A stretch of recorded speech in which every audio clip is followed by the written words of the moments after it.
Sa poll ng aming concealed camera ang drum na patis na ito.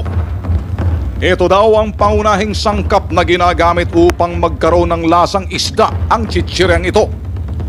Sa loob ng drum, sa pulagad ng aming concealed camera ang mga patay na ipis na lumulutang sa drum ng patis.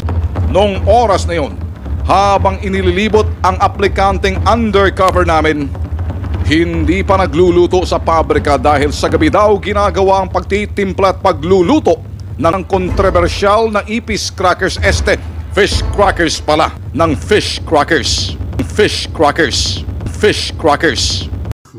Hindi naman po siguro lahat madumi ang kanilang pagluluto ng fish crackers. Meron po yung mga branded na fish crackers. Yun na lang pong bilhin ninyo para sigurado po kayo. Okay? Masarap po ito, paborito.